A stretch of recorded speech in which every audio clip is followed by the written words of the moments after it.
melalui ibadah yang diadakan baik secara offline maupun online.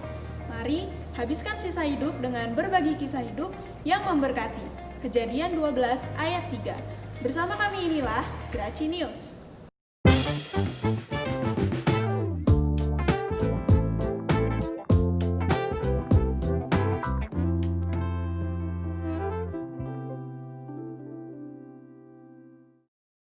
Selamat datang bagi saudara yang baru bergabung dengan kami di ibadah hari ini. Ibadah offline GBI Graci diadakan sebanyak 2 kali, jam 8 pagi dan jam 10 pagi. Sementara bagi saudara yang belum berkesempatan untuk datang beribadah di gereja, saudara bisa bergabung di ibadah online yang diadakan pada jam 5 sore melalui YouTube GBI Graha Raya. Ibadah kategorial ABI, RBI, PBI, dan juga kegiatan tengah minggu lainnya masih diadakan secara online melalui YouTube GBI Graha Raya. Persembahan dan persepuluhan yang saudara siapkan hari ini bisa saudara berikan dengan cara transfer atau virtual money. Saudara juga bisa memberikan persembahan dengan memasukkannya ke dalam kotak yang ada di depan atau di dekat pintu masuk gereja. Saudara yang diberkati Tuhan, mari kita menjalankan protokol kesehatan. Jemaat yang kurang sehat dihimbau untuk tidak datang beribadah secara offline. Bagi jemaat yang berusia di atas 60 tahun, anak-anak di bawah 12 tahun, serta ibu hamil, diharapkan tidak datang beribadah di gereja. Dihimbau untuk tidak berkumpul setelah ibadah selesai. 3 hal yang perlu dilakukan untuk menuju keberhasilan adalah jangan pernah menyerah, jangan sekalipun menyerah, dan jangan sedikit pun menyerah. Markus 10 ayat 48. Saudara, beberapa saat lagi ibadah akan segera dimulai. Mari kita siapkan hati kita untuk menyembah Tuhan dan memberi diri untuk menerima berkat-Nya.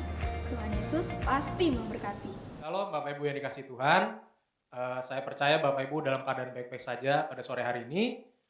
Mari kita sama-sama persiapkan hati kita untuk bisa masuk ke dalam hadirat Tuhan dan kita berdoa. Terima kasih Tuhan Yesus, pada sore hari ini Tuhan, kami kembali Tuhan Yesus boleh beribadah Tuhan. Walaupun masih dalam online Tuhan, tapi kami percaya Engkau hadir Tuhan di dalam setiap hati kami Tuhan. Kami sudah berucap syukur Tuhan dan kami siap untuk meninggikan nama-Mu Tuhan Yesus. Di dalam nama Tuhan Yesus Kristus, haleluya, amin.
Shining in the light of your glory.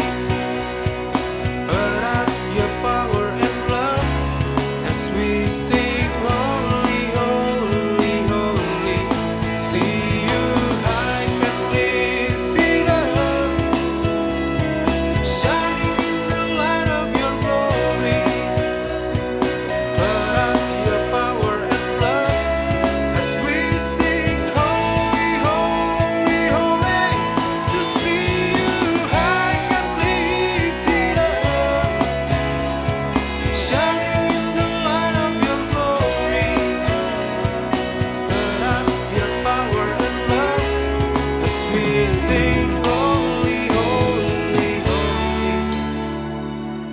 Holy, holy, holy. Holy, holy, holy. Holy, holy, holy. I want to see you. Holy, holy, holy.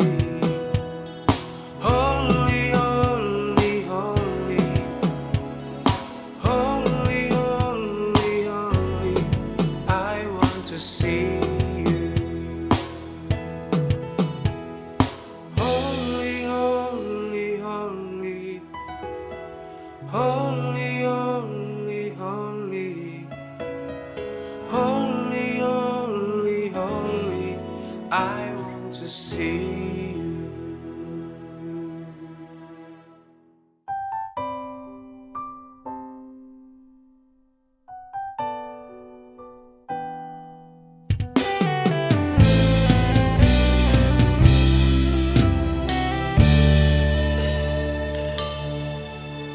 Kau telah buktikan cintamu padaku. Kau membayarku dengan hidupmu. Ku bersyukur yang ada padaku, semuanya milikmu. Ku bersembahkan seluruh hidupku di mezbahmu.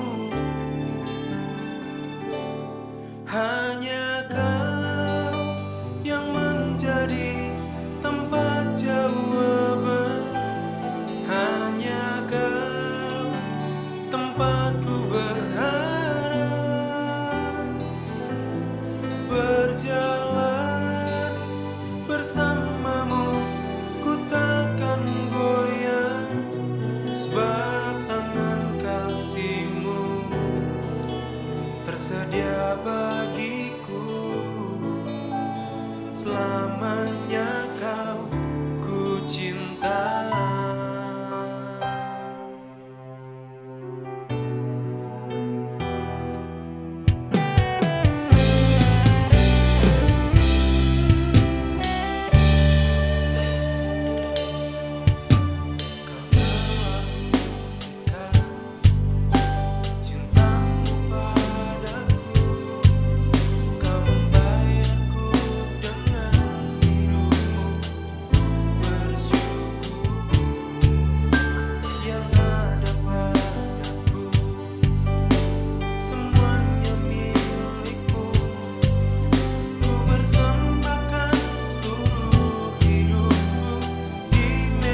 Saya undang untuk kita bangkit berdiri pada pagi ini. Kita mau datang kepada Tuhan. Kita mau merendahkan hati kita di hadapan Tuhan pagi ini, karena Dia Raja di atas segala raja yang telah hadir bagi kita. Bapa, terima kasih Tuhan. Sungguh hanya Engkau jawaban dalam kehidupan kami Tuhan. Jawaban atas segala persoalan dan masalah kami. Dan jawaban atas sakit penyakit kami Tuhan. Karena Engkaulah yang menebus kami dan membayar segala dosa kami Tuhan. Terima kasih Roh Kudus. Oleh karena Tuhan yang memampukan kami pagi ini, ketika kami boleh ada sebagaimana kami ada. Bukan karena kuat dan gagah kami Tuhan, tapi oleh karena kebaikan dan kasih-Mu Tuhan yang luar biasa. Kau tarik kami untuk kami boleh mendekat kepadamu. Baik kami yang ada di tempat ini maupun kami yang ada di rumah yang menyaksikan siaran ini Tuhan. Kami percaya kuasa-Mu tidak dibatasi oleh tempat Tuhan. Kuasa-Mu tidak dibatasi oleh ruang Tuhan. Kuasa-Mu tetap sama Tuhan di tempat ini maupun di rumah ketika kami dengan sungguh-sungguh beribadah Bapa. Saat ini Bapa, kami percaya Roh Kudus, Kau yang telah menuntun hidup kami, dan Kau yang telah menyertai kami Tuhan. Pagi ini Tuhan, biarlah Bapa, kami mau mendengarkan sebagian daripada firman-Mu Tuhan. Berbicaralah kepada kami, karena kami siap diberkati. Tutup fokus hamba-Mu yang penuh dengan kekurangan ini Tuhan. Dan ambil alih seluruhnya Tuhan. Biar Roh-Mu saja yang boleh berkata-kata kepada kami untuk saat ini Bapa.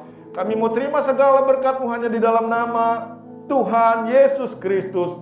Haleluya. Amin. Shalom, silakan duduk Bapak Ibu yang dikasihi Tuhan. Bersyukur pagi ini ketika kita boleh masih ada sebagaimana kita ada, kita percaya oleh karena kasih Tuhan, kasih karunia dan damai sejahtera dari Allah, yaitu Tuhan kita Yesus Kristus, yang selalu menyertai kehidupan kita. Sehingga saat ini kita boleh ada sebagaimana kita ada. Baik yang ada di tempat ini maupun Bapak Ibu yang menyaksikan siaran ini melalui online nanti sore. Saya percaya bukan karena kuat dan gagah kita boleh ada, tapi karena Tuhan yang begitu baik kepada kita. Bapak Ibu yang dikasihi Tuhan, saya bersyukur ketika saya masih diberikan kesempatan boleh berdiri di tempat ini untuk membagi sebagian dari kebenaran firman Tuhan. Masih sangat belum terlambat mungkin saat ini saya menyampaikan ya, seperti halnya ada di samping kanan kita. Dirgahayu Republik Indonesia. Ya. Negara kita sudah merdeka 75 tahun, Bapak Ibu yang dikasihi Tuhan.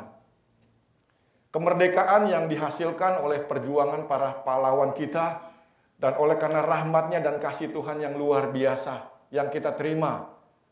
Nah, Bapak Ibu yang dikasihi Tuhan, kata merdeka, mungkin ada yang sebagian orang bilang, memang bangsa kita sudah merdeka. Tapi ada yang bilang, kita belum merdeka kok. Ya. Tapi bagaimana kita sebagai anak-anak Tuhan, yang Tuhan tempatkan di negara kita, negara yang besar, negara yang kaya, di mana slogan semboyan bangsa kita adalah, mungkin Pak Heri tahu, Gemaripah Lojinawi. Di mana alamnya yang kaya raya, yang luar biasa. Ketika lagu Kus-Plus dulu mengatakan tongkat kita tanam jadi tanaman. Ya, kolam susu. Tapi bagaimana ketika ada mungkin sebagian orang, dan saya sendiri mengalami pada saat itu, ketika di satu tempat ketika saya sedang beribadah, saya didatangi oleh sekelompok orang yang tidak bertanggung jawab, memberhentikan ibadah yang sedang berlangsung. Nah, Bapak Ibu yang dikasihi Tuhan, apakah kita melawan sebagai anak-anak Tuhan? Tidak. Karena kita percaya Tuhan kita Tuhan yang baik, Tuhan yang selalu menyertai kita. Dan kita mau berdoa terus untuk mereka karena mereka tidak tahu apa yang mereka perbuat, Bapak Ibu. Kita mau terus berdoa untuk mereka. Nah, saat ini Bapak Ibu yang dikasihi Tuhan, kita mau belajar bagaimana kita yang sebagai umat Tuhan, umat yang minoritas yang ada di Republik ini, Republik Indonesia, Republik yang sangat luar biasa, besar. Tapi kita yang adalah minoritas di negara ini, Apakah dengan kita minoritas, kita tidak bisa melakukan sesuatu yang baik untuk bangsa ini, Bapak Ibu? Tidak. Walaupun kita kecil, walaupun kita sedikit, tapi kita umat pilihan Tuhan, Bapak Ibu. Amin, kok nggak ada yang amin nih? Kita ini umat pilihan Tuhan. Kita sedikit, kita minoritas, tapi bukan berarti kita tidak bisa berperan. Bukan berarti kita tidak bisa membangun bangsa ini untuk menjadi lebih baik ke depan. Bapak Ibu yang dikasih Tuhan, sesuatu yang kecil bukan berarti itu tidak berguna, Bapak Ibu. Contoh, ketika kita tidak, satu mobil tidak ada namanya pentil, bisa mobil itu berjalan, Bapak Ibu? Tidak, pentil lo kecil. Atau pentil ban pesawat terbang, kalau tidak ada pentilnya bisa pesawat terbang? Ada, bisa helikopter mungkin. Ya kalau helikopter kan tidak begini ya, tapi kan tetap pakai ban dia turun. Nah, kita kecil di sini bukan berarti kita tidak bisa berperan.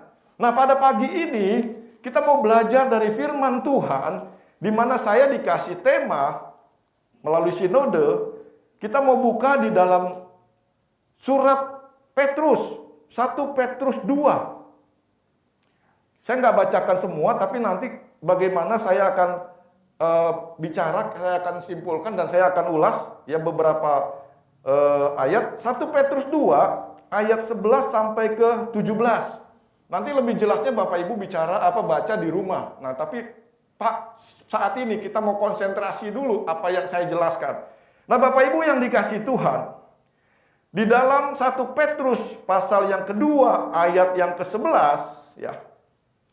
Yang 11 dan 12 saya bacakan secara sepotong-sepotong. Dikatakan demikian firman Tuhan. Saudara-saudaraku yang kekasih, aku menasihati kamu supaya sebagai pendatang dan perantau, kamu menjauhkan diri dari keinginan-keinginan daging yang berjuang melawan jiwa. Milikilah cara hidup yang baik di tengah-tengah bangsa-bangsa bukan Yahudi, supaya apabila mereka memfitnah kamu sebagai orang durjana, mereka dapat melihatnya dari perbuatan-perbuatanmu yang baik dan memuliakan Allah pada hari Ia melawat mereka. Bapak Ibu yang dikasih Tuhan, dikatakan di sini supaya sebagai pendatang dan perantau. Rasul Petrus di sini memang berbicara di dalam surat Petrus yang pertama ini, Bapak Ibu, ini berbicara kepada orang-orang pendatang yang tersebar di Pontius, Galatia, Kapadokia, Asia Kecil, dan Betania. Memang Rasul Petrus ini berbicara untuk pendatang. Nah, kita juga adalah pendatang, Bapak Ibu. Kita adalah musafir di dunia ini. Kita perantau. Kita perantau. Nah, Bapak Ibu yang dikasih Tuhan, firman Tuhan sangat jelas mengatakan ketika Rasul Paulus berbicara pada jemaat di Filipi, pasal yang ketiga ayat 20. Karena kewarganegaraan kita adalah di dalam surga. Kewarganegaraan kita sesungguhnya bukan hanya di tempat ini, Bapak Ibu. Kehidupan kita di sini hanya sementara. Kita ini perantau. Kita ini pendatang. Kita ini musafir kalau kata orang. Musafir dalam sedang perjalanan. Yang sebentar ada, sebentar kita lihat tidak ada. Bagaimana teman-teman saya waktu ada di gereja lama. Begitu luar biasanya, tiba-tiba nggak ada. Ya, banyak teman-teman saya kayak yang mendahulukan seperti halnya Pak Timotius, Pak Dwi, dan beberapa orang. Ya, mamanya Pak Yusuf, Oma Winio, itu sangat baik sekali, Oma Dewi. Mereka sudah kembali kemana? Memang menjadi kewarganegaraan surga. Kita pun demikian, Bapak Ibu. Kita bukan memang betul, kita punya, saat ini kita warga negara Indonesia. Tapi sesungguhnya kita menjadi kewarganegaraan surga. Nah, ketika kita menjadi kewarganegaraan surga, Bapak Ibu, apa yang kita harus kejar? Jangan hanya kita mengejar yang ada di dunia yang sementara. Banyak di antara kita hanya mengejar yang sementara, di mana dari pagi sampai malam, terus sampai pagi sampai malam, mengejar apa? Mengejar dunia. Nah, kalau kita mengejar dunia, kapan kita mau ngejar? Untuk nanti, Bapak Ibu. Kewarganegaraan kita surga loh. Nah, pada pagi ini kita mau belajar Bagaimana ketika Rasul Petrus di sini mengatakan, milikilah cara hidup yang baik di tengah-tengah bangsa-bangsa. Tetapi dikatakan, diingatkan di sini di ayat 1, ayat 11b dikatakan, kamu menjauhkan diri dari keinginan-keinginan daging yang berjuang melawan jiwa. Saudara-saudara kasih, aku menasihat kamu supaya sebagai pendatang dan perantau, kamu menjauhkan diri dari keinginan-keinginan daging. Nah, keinginan daging yang berjuang melawan jiwa. Nah, Bapak Ibu yang dikasihi Tuhan, poin yang pertama, kita mau belajar firman Tuhan bagaimana dikatakan di sini, biarlah kita memiliki cara hidup yang baik. Cara hidup yang baik di tengah-tengah bangsa-bangsa bukan Yahudi. Poin yang pertama, bagaimana memiliki cara hidup yang baik adalah teladan bagi banyak orang. Teladan bagi banyak orang. Bapak Ibu yang dikasihi Tuhan, untuk teladan untuk banyak orang berarti bagaimana perilaku, bagaimana kehidupan kita, bagaimana cara bicara kita. Terlebih bagaimana perbuatan kita ketika kita boleh ada di tengah-tengah komunitas yang Tuhan tempatkan bagi kita. Ya, perintah milikilah cara hidup yang baik, poin yang pertama. Tapi Bapak Ibu, perbuatan yang baik, apakah bisa kita lakukan tanpa pertolongan daripada Tuhan? Bisa Bapak Ibu? Saya sendiri saya bilang saya tidak bisa. Karena apa Bapak Ibu? Sangat jelas. Ya, sangat jelas di dalam Mazmur 14. Ya, di dalam Mazmur Daud mengatakan, Mazmur 14 ayat 2 dan 3 dikatakan demikian Bapak Ibu. Ya, Tuhan memandang, ini Mazmur 14, 2 dan 3 sama juga dengan Mazmur 53 ayat 3 dan 4 ketika nanti Bapak Ibu baca di rumah. Mazmur 14 itu sama dengan Mazmur 53, cuma ayatnya 14 ayat 2 dan 3, kalau Mazmur 53 ayat 3 dan 4 demikian firman Tuhan dikatakan. Tuhan memandang ke bawah dari surga kepada anak-anak manusia untuk melihat apakah ada yang berakal budi dan yang mencari Allah. Ayat 4-nya, mereka semua telah menyeleweng. Ketika di Mazmur 14 ayat 2 dan 3 dikatakan, ayat 3-nya dikatakan mereka semua telah menyeleweng, semuanya telah bejat. Tidak ada yang berbuat baik, seorang pun tidak. Nah, kalau di Mazmur 53 ayat 3 dan 4 dikatakan, mereka semua telah menyimpang. Menyeleweng itu menyimpang. Jadi bisakah kita berbuat baik? Saya mau tahu dari Bapak Ibu. Bisa berbuat baik, angkat tangan. Saya sendiri mengakui. Untuk dapat berbuat baik tidak mudah. Tidak mudah, Bapak Ibu yang dikasihi Tuhan. Karena apa? Rasul Paulus sendiri mengingatkan ketika di dalam Roma pasal yang ketiga ayat 12 dikatakan demikian. Nih, Rasul Paulus nih, seorang rasul yang telah dipakai Tuhan, yang telah diurapi Tuhan dan luar biasa pelayanannya, dikatakan demikian. Roma 3 ayat 12. Semua orang telah menyeleweng. Mereka semua tidak berguna. Tidak ada yang berbuat baik, seorang pun tidak. Adakah kita bisa berbuat baik? Jadi bagaimana kita?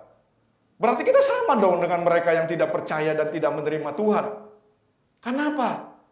Memang demikian. Kenapa? Kita terlahir sebagai manusia di dalam daging.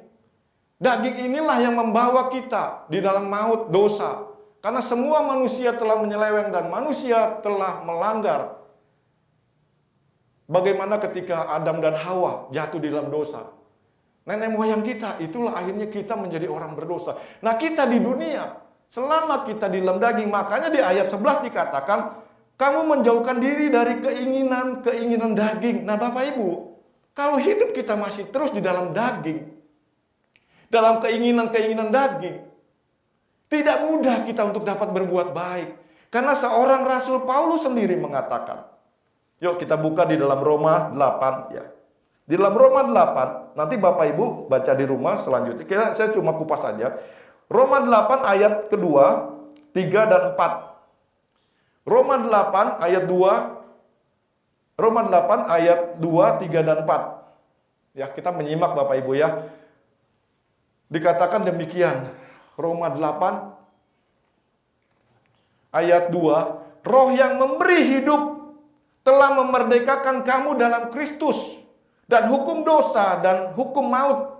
Ayat 3-nya, sebab apa yang tidak mungkin dilakukan hukum Taurat karena tidak berdaya oleh daging, telah ditaklukkan, telah dilakukan oleh Allah. Telah dilakukan oleh Allah dengan jalan mengutus anaknya sendiri dalam daging. Yang serupa dengan daging yang dikuasai dosa. Karena dosa, ia telah menjatuhkan hukuman atas dosa di dalam daging. Ayat 4, ya, supaya tuntutan hukum Taurat digenapi di dalam kita, yang tidak hidup menurut daging, tetapi menurut roh. Nah, Bapak Ibu yang dikasihi Tuhan, kalau kita hidup menurut daging, karena tuntutan daging ini adalah dosa, dan daging tidak mendapat bagian di dalam kerajaan surga.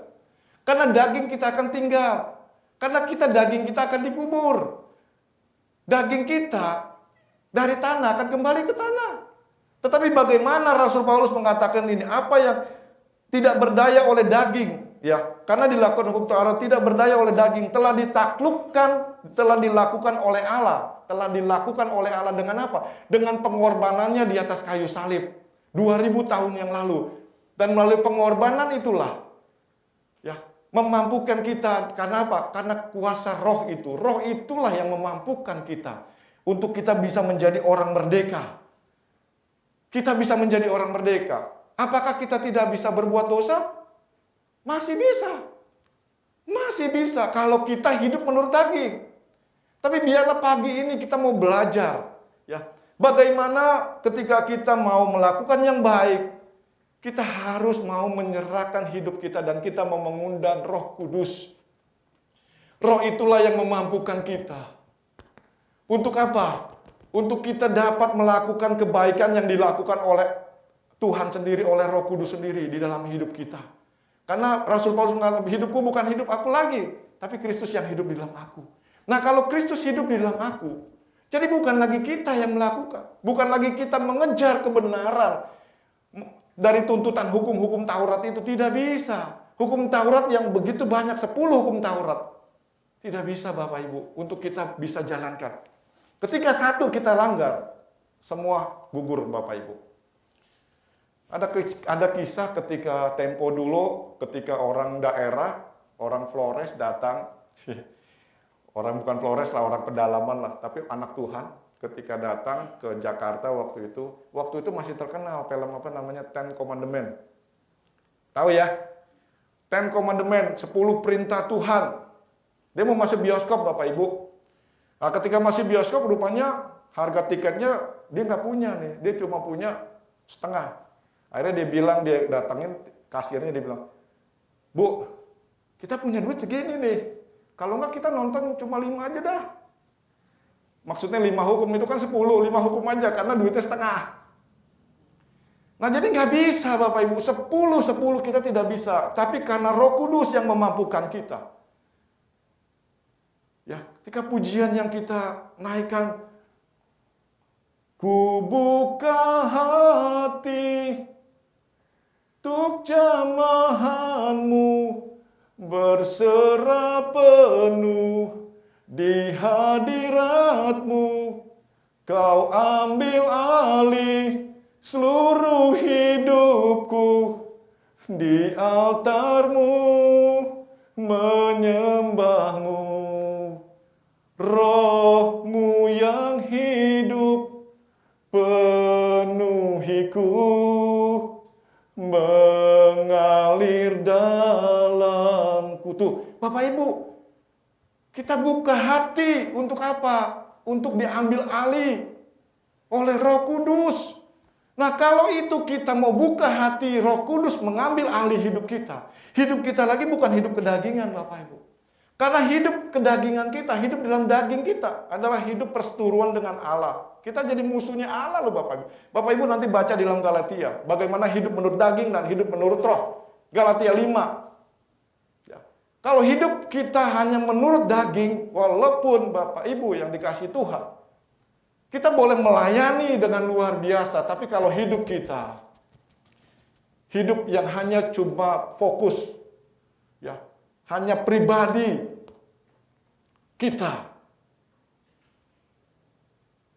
itu kita tidak akan mampu, Bapak Ibu. Ya. Kenapa di sini sangat jelas dikatakan ketika Rasul Paulus demikian, ya. Sebab apa yang tidak mungkin dikatakan di ayat 4, bagaimana dia mengatakan ketika dia mau melakukan yang baik, Bapak Ibu. Ya, dia mau melakukan yang baik, tapi bukan yang baik yang dilakukan, yang jahat yang mendahulukan. Yang jahat yang mendahulukan. Jadi apapun yang kita lakukan tanpa Roh Kudus, kita tidak mampu, Bapak Ibu. Nah, pada pagi ini biarlah kita mau bisa melakukan yang baik. Itu dengan apa? Menyerahkan hidup kita kepada Roh Kudus. Dan kita mau hidup di dalam Roh. Cuma zaman ini kayaknya kalau bicara tentang roh, orang bilang udahlah jangan ngeroh-rohan lah. Bapak Ibu yang dikasih Tuhan, kalau kita tidak kembali hidup di dalam roh, kita tidak bisa melakukan hal yang baik. Percaya Bapak Ibu. Karena apa? Tanpa roh kita tidak mampu. Makanya ketika Tuhan mau keangkat ke surga, muridnya disuruh tunggu. Supaya apa? Menerima yaitu Roh Kudus. Karena dia tahu tanpa roh, Tuhan sendiri dalam pelayanannya dia harus dipenuhi dulu dengan roh. Nah Bapak Ibu, pada poin yang kedua, ya, pada poin yang kedua bagaimana ketika kita hidup di dalam roh. Poin yang kedua di dalam Petrus tadi, di dalam 1 Petrus yang ke ayat 13 dan 14 dikatakan, tunduklah karena Allah kepada semua lembaga manusia, baik kepada raja sebagai pemegang kekuasaan yang tertinggi, maupun kepada wali-wali yang utusannya sudah menghukum orang-orang yang berbuat jahat dan menghormati orang-orang yang berbuat baik. Nah, poin yang kedua, ketika kita hidup dalam roh, kita dimampukan untuk apa? Untuk taat pada otoritas. Nah, Bapak Ibu yang dikasih Tuhan, taat pada otoritas. Dikatakan di sini ketika Rasul Paulus dalam Ibrani pasal 13 ayat 7 dikatakan, taatilah pemimpin-pemimpinmu dan tunduklah kepada mereka sebab mereka berjaga-jaga atas jiwamu sebagai orang-orang yang harus bertanggung jawab atasnya. Kita boleh tunduk kepada otoritas. Kenapa Bapak Ibu? Ketika kita tidak tunduk kepada otoritas kita, otoritas dalam pemerintahan, otoritas di dalam keluarga, otoritas di dalam gereja. Ya. Yesaya 30 ayat 1 mengatakan, demikian Nabi Yesaya mengatakan, celakalah anak-anak pemberontak. Demikian firman Tuhan yang melaksanakan suatu rancangan yang bukan daripada Tuhan. Karena pemimpin itu pasti dipilih oleh Tuhan. Ya. Bapak Ibu yang dikasih Tuhan, Tuhan mengendaki supaya kita setiap orang percaya itu harus tunduk pada otoritas. Caranya bagaimana? Nggak bisa. Kalau kita hidup di dalam daging, nggak bisa. Kita harus hidup di dalam roh. Baru kita bisa tunduk kepada otoritas itu.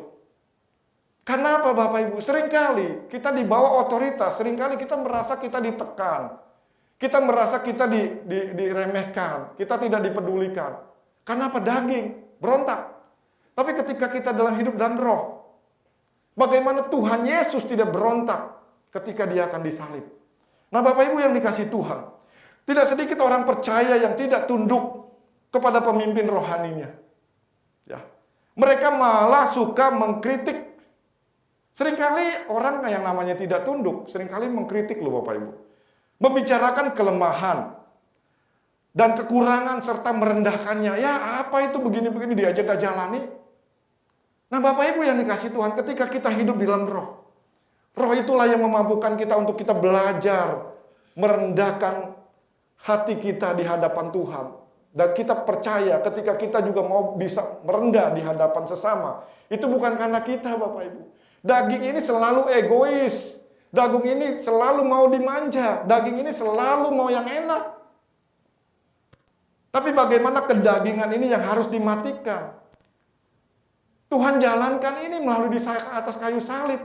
Apakah dia tidak mampu untuk tidak mampu? Tapi bagaimana dia tunduk pada otoritas kepada Bapa. kepada Bapaknya yang di surga, dia tunduk kepada otoritas itu. Nah Bapak Ibu yang dikasih Tuhan, kita sebagai orang-orang percaya, biarlah kita mau belajar melalui Roh Kudus, kita mau tunduk. Ya, kita mau tunduk, kenapa? Ketika kita boleh ada di bawah satu pimpinan komunitas, satu pimpinan pemerintah, kita pun harus tunduk Bapak Ibu. Kita harus tunduk akan peraturan-peraturan yang ditetapkan. Jangan kita melawan. Nah kalau kita tunduk kepada otoritas, kita percaya Bapak Ibu, Tuhan yang akan membela kita. Tuhanlah yang akan menolong kita sekalipun kita merasa kita dijolimi. Kalau saya mau cerita, saya mau bersaksi, wah panjang Bapak Ibu. Ini tidak habis waktunya. Terutama di dalam dunia pekerjaan sekuler. Ya, karena dunia pekerjaan dikatakan dunia yang paling jahat. Karena apa? Pakai ilmu kodok, katak. Tikut, sikut, tendang. Benar. Jahat sekali. Dan selalu ketika yang namanya otoritas itu pasti nggak ada tuh. Kadang-kadang kalau udah sedikit orang ada, tapi sedikit. Nah kita sebagai orang-orang percaya, biarlah kita mau belajar untuk kita mau tunduk kepada pemimpin kita. Kalau kita belajar tunduk dan taat pada otoritas, kita percaya. Kita bukan lagi orang celaka dikatakan, tapi orang yang berbahagia. Ya. Nah poin yang ketiga, Bapak Ibu yang dikasih Tuhan, ketika kita sungguh-sungguh mau belajar hidup, menyerahkan diri kepada Tuhan dan kepada Roh Kudus, agar Roh Kudus mengambil alih. Poin yang ketiga dikatakan di sini Bapak Ibu, di 1 Petrus 2 ayat yang ke-17. Hormatilah semua orang, kasihilah saudara-saudaramu, takutlah akan Allah, hormatilah raja. Nah Bapak Ibu yang dikasih 3. Poin yang ketiga adalah bagaimana ketika dikatakan di sini, hormatilah semua, kasihilah saudara-saudaramu. Tindakan kasih bukan hanya sebatas mulut Bapak Ibu. Oh, aku mengasihi, tidak. Bukan hanya tergerak, banyak orang tergerak. Tapi kita sebagai anak-anak Tuhan, apalagi masa ini, masa pandemi, kita bukan hanya tergerak Bapak Ibu, tapi bagaimana kita bergerak ketika Tuhan memberkati kita. Ya, ketika mungkin pas-pasan, apakah kita tidak bisa menabur? Bisa Bapak Ibu. Malah kalau pas-pasan kita menabur, itu Tuhan perhitungkannya lebih dahsyat Bapak Ibu. Karena apa? Kita memberi bukan dari kelebihan. Kalau kita memberi dari kelebihan, itu semua orang yang tidak percaya pun bisa. Tapi bagaimana kita memberi dari kekurangan ketika kita masih kurang? Ada orang yang membutuhkan pertolongan. Itu yang baru hebat. Kenapa? Ketika dalam kekurangan kita memberi, nah disitulah berarti korban itu sakit.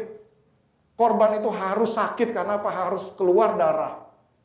Nah Bapak Ibu yang dikasih Tuhan, pada pagi ini tindakan kasih. Ya, inilah waktunya. Di mana saat ini banyak orang mungkin kena pemotongan gaji. Terlebih banyak PHK. Tapi kita sebagai orang-orang percaya, kita orang-orang yang sudah Tuhan berkati dengan apa? Berkat damai sejahtera, berkat sukacita, kita bisa berbagi. Mungkin kita tidak bisa menolong secara materi, tapi kita bisa telepon. Kita bisa menguatkan, kita bisa berdoa untuk mereka. Kasih itu banyak, Bapak Ibu. Bukan hanya materi, tidak. Oh kalau gitu hanya orang kaya dong yang bisa mengasihi, tidak. Orang yang pas-pasan juga bisa memberikan kasih itu, kasih yang tulus. Karena apa? Tuhan tidak pernah menyuruh kita untuk memberi sesuatu dengan terpaksa. Tidak Bapak Ibu. Tapi Allah mencari dan mengasihi orang-orang yang memberi dengan sukacita. Nanti Bapak Ibu baca di dalam 2 Korintus 9 ayat 17, ayat 7. Tuhan ingin kita memberi dengan sukacita. Nah Bapak Ibu kembali, ketika kita bisa memberi, saya percaya itu juga bukan karena kemampuan kita. Bukan juga karena kemampuan kita, karena kita tidak. Banyak orang kaya, banyak orang diberkati malah tidak bisa memberi, Bapak Ibu. Percaya deh. Tapi orang yang dipenuhi oleh kuasa Roh Kudus, orang yang hidup mau menyerahkan kepada Tuhan, itulah orang yang bisa memberi. Nah, pada saat ini Bapak Ibu, firman Tuhan saya tidak perpanjang. Biarlah pada saat ini kita mau belajar dari 3 poin yang telah saya sampaikan. Untuk kita mau benar-benar bermanfaat atau kita mempunyai hati untuk bangsa ini seperti tema yang pagi ini, hati bagi bangsa tercinta. Bangsa apa? Bangsa Indonesia. Kita sebagai minoritas, biarlah yang terbaik yang kita mau berikan. Ketika kita mau memberikan apa Bapak Ibu? Kita mau menjadikan sungguh-sungguh teladan bagi banyak orang dengan perbuatan baik. Ya. Yang kedua, kita mau selalu taat pada otoritas. Otoritas apapun di rumah, kita harus punya yang namanya suami, punya otoritas istri, anak-anak harus tunduk kepada otoritas. Dan kita percaya, kita juga mau menyatakan tindakan kasih yang nyata. Semuanya itu Bapak Ibu, kalau kita mau sungguh-sungguh hidup di dalam Tuhan dan menyerahkan kepada Tuhan, biar Tuhan mengambil alih hidup kita. Kita percaya kita dimampukan dan menjadi orang-orang yang luar biasa. Amin untuk firman Tuhan. Saya undang pemusik. Kami mau buka hati kami. Ambil alih seluruh hidup kami Tuhan. Terima kasih buat pagi ini Engkau mengingatkan kami Bapa, untuk kami menjauhkan dari kehidupan daging kami Bapa yang membawa kami ke dalam kebinasaan. Biarlah kami mau belajar hidup di dalam roh. Karena rohlah yang memampukan kami Tuhan. Rohlah Tuhan yang memberikan kami Tuhan. Boleh mempunyai hidup yang berkemenangan, hidup yang bermanfaat, khususnya yang ada di negara kami Indonesia ini Tuhan. Di mana kami boleh Tuhan berbuat baik bagi banyak orang Tuhan. Bagi orang-orang yang Tuhan tempatkan di sekeliling kami. Sehingga kami boleh menjadi teladan Tuhan. Kami boleh menjadi Tuhan surat-surat yang terbuka, yang baik, yang mereka melihat. Sehingga melalui Engkau Tuhan, perbuatan kami memuliakan nama-Mu Tuhan. Dan biarlah Tuhan melalui Roh-Mu Tuhan memampukan kami untuk kami boleh tunduk Tuhan. Tunduk pada otoritas Tuhan. Otoritas apapun yang ada di atas kami Tuhan. Baik dalam rumah tangga kami, baik dalam pemerintahan, dalam pekerjaan Tuhan.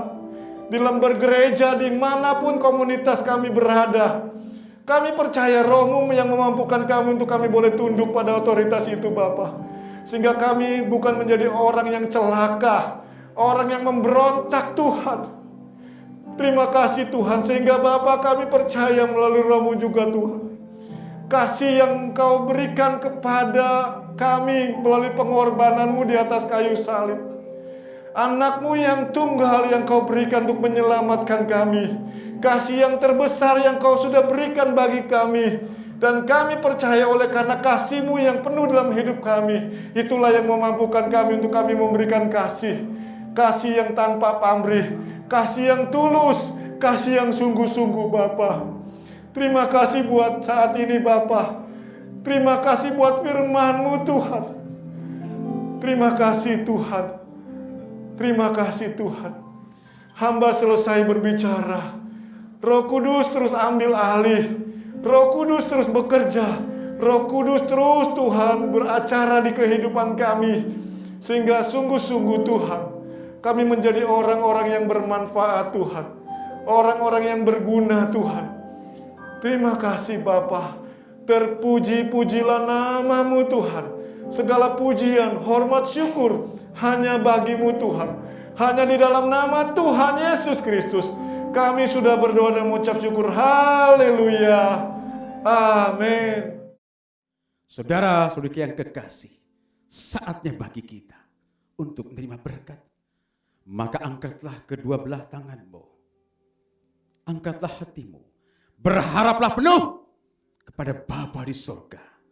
Terimalah damai sejahtera, demikian sukacita surgawi tercurahlah berkat-berkat jasmani, terlebih rohani daripada Bapa kita di surga.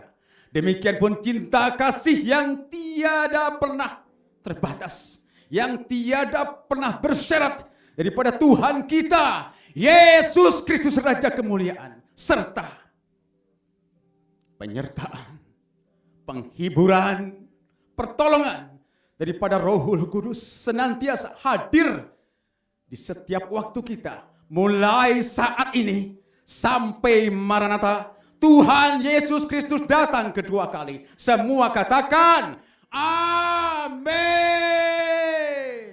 Haleluya, haleluya. Terima kasih. Silakan duduk.